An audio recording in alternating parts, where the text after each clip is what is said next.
Welcome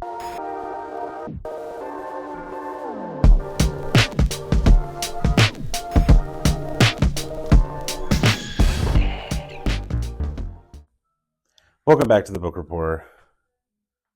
We're going to do something a little different today. Well, welcome to insanity. Welcome to insanity. Join me on this ride, won't you? I promise not to be crabby. Okay, so just so you know, I made a list of the things that we have to talk about in this video. The thing that's going to be at the top of the list, which you can just imagine is written here, is studio tour. So we're going to do that. We're gonna walk around this madhouse, and we're going to talk about the hell has the Book Report been doing, and where is my mind? And not that it matters. I don't, I do these videos for accountability's sake. I'm a completionist. If I start a project, I'm gonna finish it if it's worth finishing. Some projects you screw up and you can't finish it.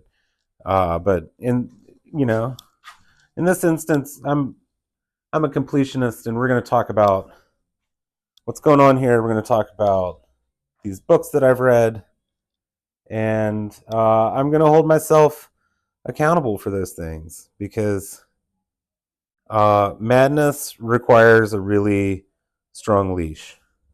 So after moving in July, I've been getting the studio set up and getting things kind of where I want them, but also trying to live in the space. And you'll know, I have a woodworking channel. I don't really upload to it anymore. Maybe I will again. Maybe I'll cross post this. I don't know. But these shelves were here. They were here. The renter put them in, so I'm working with them. It is what it is. It's my wood, and there's some things around. It's crazy. I've gotten nice and settled in. I've started working on projects. I've got maybe 3 or 4 different projects going right now. Some of them are in states of completion, and some of them are not. I'll show you this because this is cool. I've been trying. I was asked to make some art for the Pentagon, which now takes on a completely new irony, but we're not going to get into that. And so I wanted to make Pentagons. And if any of you are familiar with the spinning bookcase that I built a while back, there's a video. I'll link it below. It's from my other channel.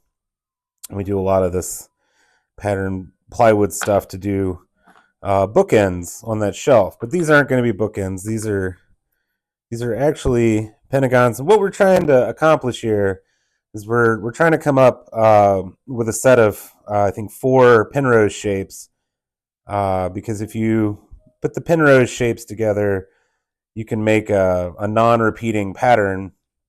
We're looking at this upside down. There's actually, here, we'll come around this way and I'll show you. So down here,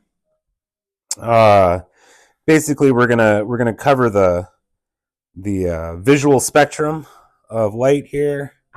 There'll be these guys. I'm gonna watch this. This is really crazy. All right, this is gonna blow your mind. All right, so this is the Space Force Delta.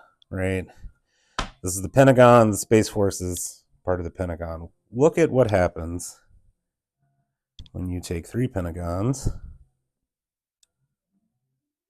and you put them together like that.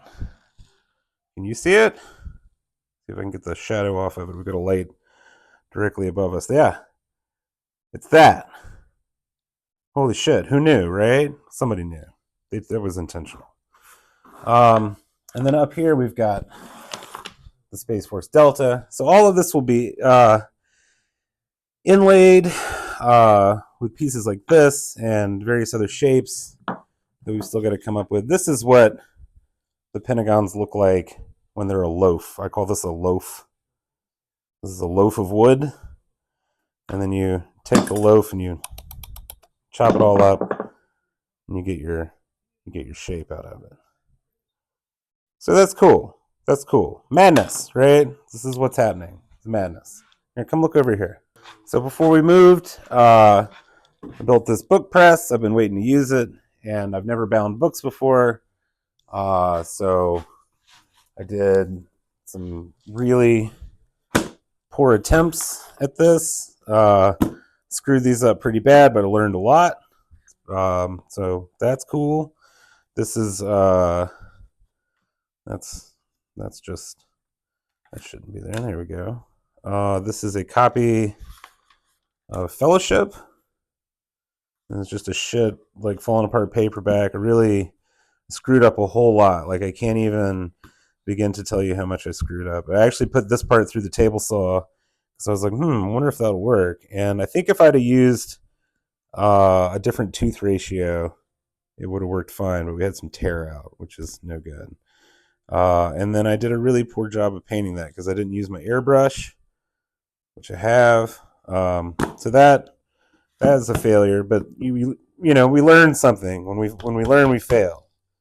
And as a completionist, we see it through to the end, even if you screw it up 10 times in the middle. So I learned a lot. This is a very poorly done rebind. This is almost hilarious. This is the Mote in God's Eye. And I couldn't, I didn't order any lightweight leather. I have some leather here, but it's all the wrong weight. And so anyway, I found vinyl at one of the hobby stores, and it was so friggin' cheap. It was crazy cheap. So I bought some vinyl, and then I was trying to use PVA glue instead of vinyl paste, and it's all bad. Like, I tried to Oxford bind this, and it didn't even. It's hilarious. Like, failure. It's good. I like it. I like failure. And then I've got some other books just scattered around that need repair. The Venus on the Half Shell. This one, we have now I can do these pretty easy. I can fix that, no problem. I've done bunches of those easy. So those need to be fixed. What next? Let me show you something else. Are you ready to ride the lightning, bro? Because we're in hell. All right, let's talk about these things. So if you go and you watch the other spinning bookcase video, you're going to see that this is almost the same design, except that spinning bookcase is a much bigger footprint, and it's actually a lot shorter. This is just one section.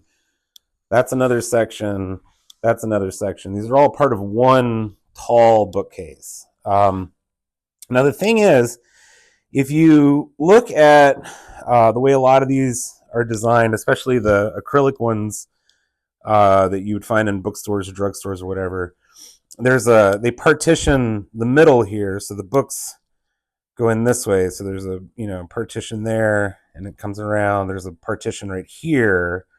Books can go in, however that works. Anyway, if you do it that way, what you end up with is a swastika, and so in an attempt to not build in swastikas into a design, I like to go for the middle support and open up the entire shelf space here for the books. Now this is made so that it is the perfect size for a doll paperback. So it comes out a little bit further. I probably could have made the footprint smaller, but I'm okay with the extra space. Now, what's going to happen here? On a lot of the dolls, not all of them. There's a red doll marker here on the spine. There's also this doll marker here, but essentially, what we're going to do is have a red pillar that comes down on each end, and we'll have the doll logo on it. If you go look at Jules Burt's video where he's going through the dolls, is going through a DAW catalog, and in there is a DAW spinning bookcase. And so the goal is not to faithfully recreate that, but the goal is to riff off of it. We're going to build a yellow DAW bookcase just for DAWs, and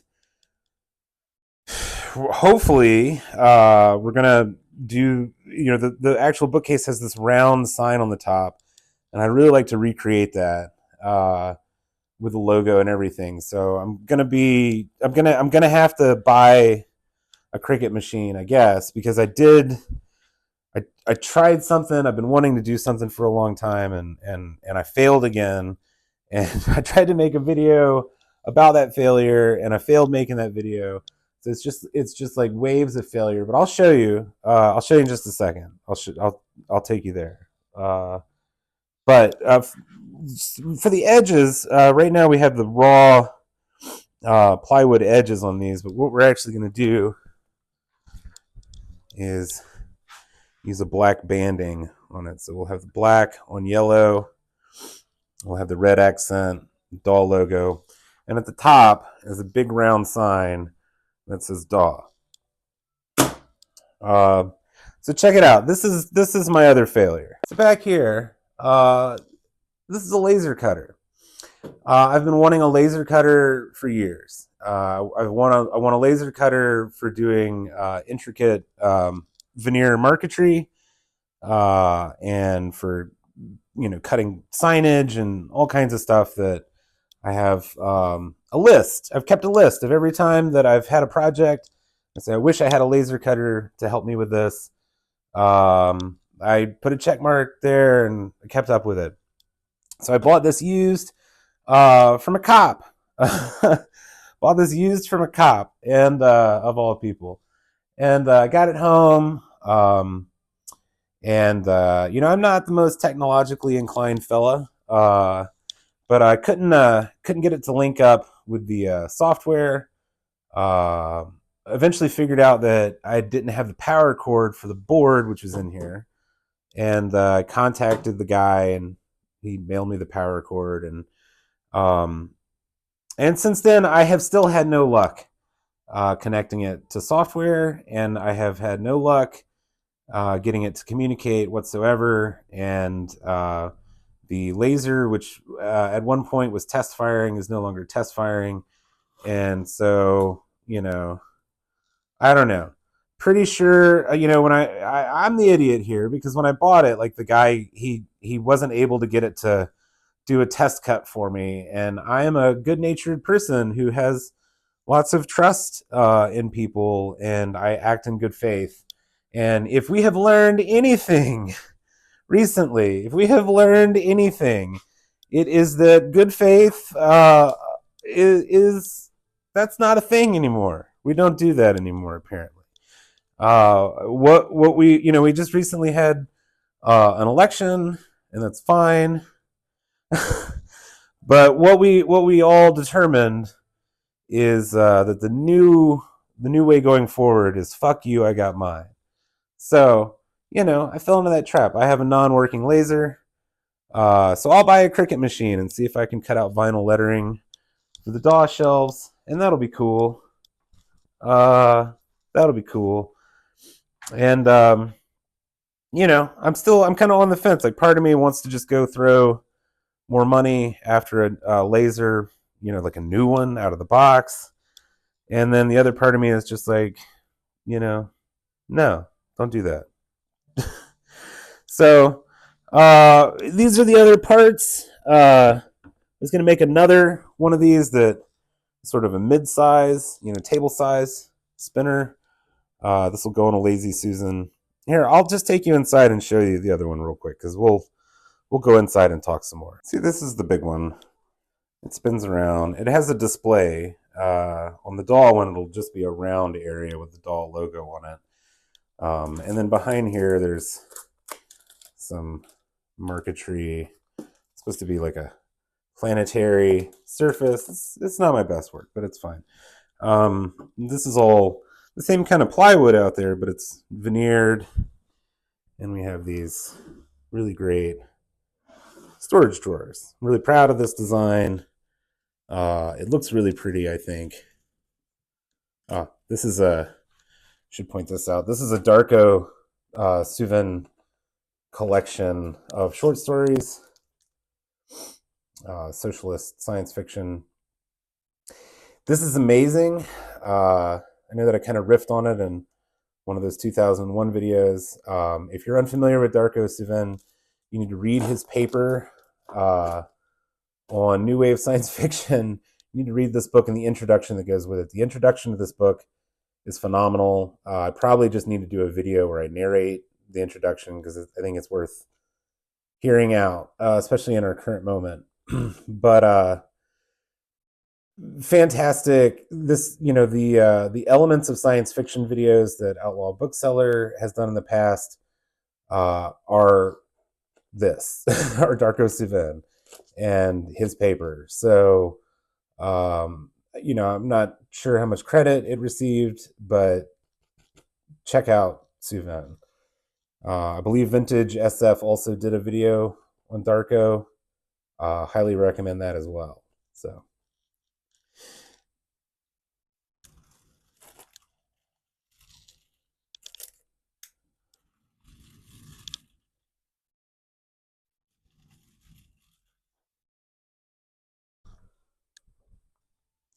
I have read a bunch of stuff recently and kind of want to talk about it.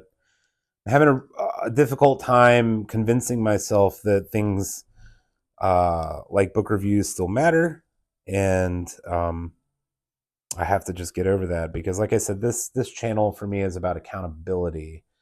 It's about focusing on what I'm trying to accomplish artistically, and it just in a hobby way, and keep up with my reading and keep up with my thoughts about that in the sort of amber of the moment, whatever that means.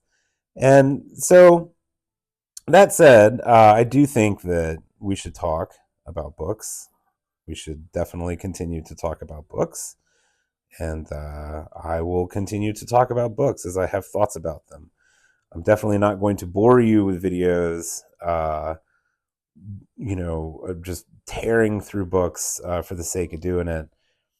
Because when I absorb a book into my life, I try to do full absorption. So a couple of months ago, I finished The Philosopher's Stone by Colin Wilson. And, it's funny. I know that there had been some other popular reviews of The Philosopher's Stone, and I intentionally didn't watch them or read through them because I didn't want to be spoiled. I really kind of wanted to go in not knowing. I also, should say that I don't have a lot of experience with H.P. Lovecraft. I've never been a big fan of H.P. Lovecraft. It's not the sort of thing that I necessarily enjoy reading. But apparently Wilson was fond of him. In the introduction, there's a discussion about conversations with August Derleth and Wilson's insistence that he could write something, appropriate for Lovecraft and Lovecraft enthusiasts. And so Lovecraft and Lovecraftian horror plays a literal role in this book. But all in all, my takeaway is that it's a book that I felt like was constantly starting, kind of like this video. It's a book that was just always on the verge of beginning, but it never felt like it really got there. And then suddenly I was at the end of the book, and I was still just like, okay, but are we going to do the thing? Are we going to have the client? This has happened. What's happened has happened. And there's a very expository feel to it all, which again, I'm not against, the expository novel. Some people are, they've been bred in the same creative writing scenario that I was bred in, which says that you don't do page after page of exposition, but sometimes that's exactly what you want. And that's the way it felt with this book. And even though there were actions and the plot did move forward and things did happen, the narrator had a very expository feel, and he came off with this sort of snobbery, and I wondered to myself, is that something that's inherent in Wilson as an individual? Is he a snob? Is this how he comes across? And so I went looking for interviews, and I started looking at some other things that he'd written because I was fascinated. I wanted to understand. And so I did sort of a deep dive on him and went through the whole consideration of making a polished video essay about Wilson, which I think could definitely be done. I think there's a lot to dig in there. However, the thing that I found is that despite the magnitude of his work, because dude has written quite a lot, despite the magnitude of it all, there's you know he's a guy that writes the same thing over and over again. And there's actually an interview where he mentions this, where he's very clear about the fact that he writes the same thing over and over again, and that he's written the same book dozens of times, and that's fine.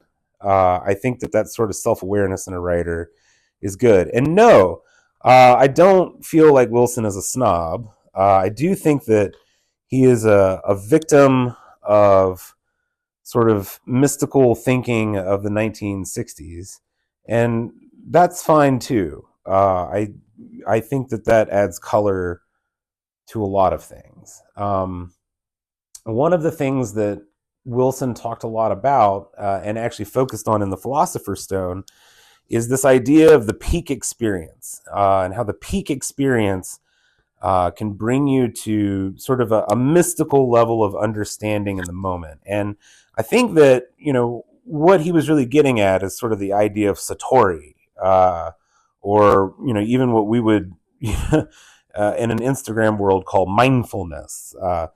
Very, very mindful, very demure. But essentially, it's just building up the presence of your mind to this moment where you can feel all of the elements sort of come together. You can appreciate the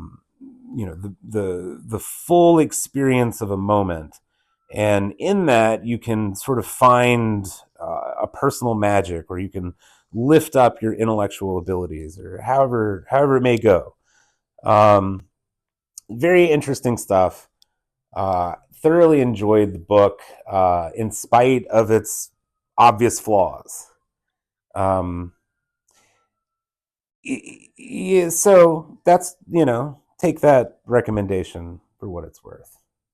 Next I read, not next I read, but the next thing that I definitely want to talk about is this short story by Harry Harrison. And I don't know how it has slipped past me over all of these years. I turned 42 the other day.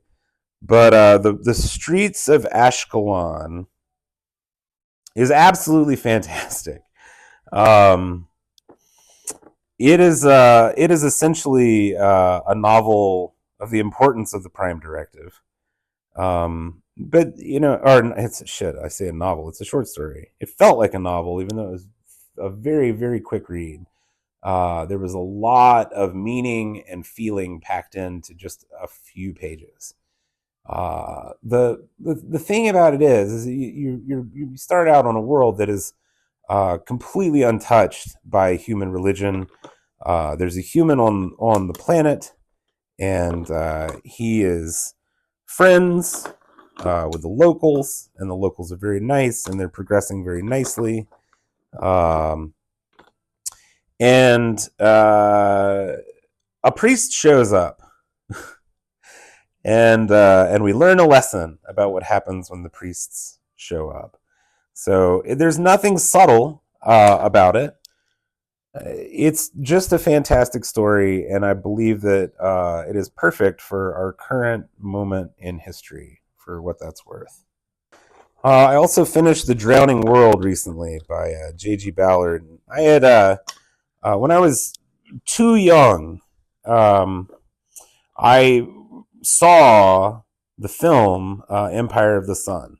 I was probably the exact age of the boy in the film at the time, maybe a little bit younger, and it was a it was a film that was probably totally inappropriate for me to watch at that time. But as things go in the '80s, it is what it is, and I actually think they played it on the Disney Channel of all places.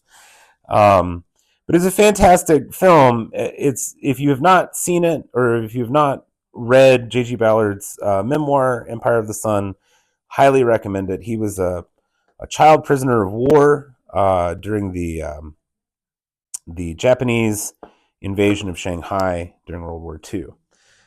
So he has seen literal dystopia, in the realest way, and he has lived it. So Ballardian dystopias are special because of that, and I've been sort of working my way through the various Ballardian dystopias, and I just have to say that I don't want to spoil too much. The Drowned World is a fairly short novel, um, and it's a fairly direct novel, which I appreciate Ballard's directness.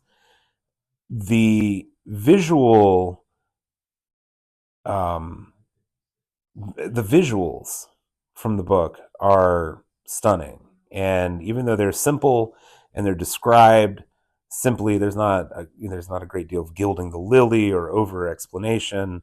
He doesn't spend pages and pages focusing on the details of the world. He gives you these tiny little nuggets that speak volumes about the conditions, and they're just grand. It's masterful, and it was his first book. I highly recommend it. The ending, you could make an argument that it is a nihilistic ending, but I'm going to challenge you to read it and determine whether or not you think it is a hopeful ending, because there's a part of me that certainly felt like it was hopeful. Let's see. We're trying to make stars here. Oh, look at that. That's a nice one. So the other thing that I wanted to touch on was John Prine. I know that this is a book channel. I I have a great interest in music, and I have for quite a long time. I could feel like if I were to talk about any other subject other than books or woodworking, it would be music.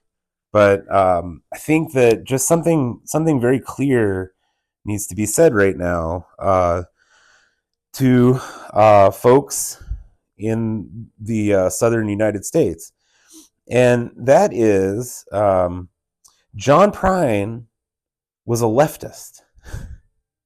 Let it be known that John Prine was a leftist. There's a song by John Prine that gets uploaded to YouTube occasionally with a very special cut, and the song is called "Some Humans Aren't Human," and he is very specifically talking about a very specific political group. And it should be clear if you listen to the words in the song, even without the accompanying photos that get uploaded with this version of the song. And always in the comments, there are these very angry people who tend to be the angriest people these days, that are very incensed that such a comparison could be made with the lyrics of the song and that particular political institution. And I would urge you, and a lot of these people espouse to be great lovers of John Prine. And if that's the case, I invite you all to just listen very carefully to the song Your Flag Decal Won't Get You Into Heaven Anymore. And I think that his political position will become very clear to you if there's any confusion. And I know that I'm preaching to the choir here. But if you're looking for music that scratches that particular itch in this moment, I would urge you to go and listen to some John Prine, because you can be in the deepest, darkest place and listen to some John Prine songs, and you can find yourself looking much better than this fellow here. I would also argue that Paradise is an extremely leftist song. It is a song about the corporate murder of a community, in a symbolic sense. So thank you for coming to the Madman Show. I'm sorry that the sanity of my videos is degrading. I promise you my own sanity is fully intact. But I'm just, I'm just in the slipstream, y'all. I'm living in the slipstream. And this is my accountability. Thank you for watching. Thank you for poking the YouTube algorithm in this direction. Be well. Treat yourselves kindly, please. And go easy. Just everybody take a deep breath and try your best to take in the holiday season. Peace. While digesting Reader's Digest in the back of the dirty bookstore, a plastic flag with gum on the back fell out on the floor. Well, I picked it up and I ran outside, slapped it on my window shield. And if I could see old Betsy Ross, I'd tell her how good I feel. But your flag decal won't get you into heaven anymore. They're already overcrowded from your dirty little war. Now Jesus don't like killing, no matter what the reason's for. And your flag decal won't get you into heaven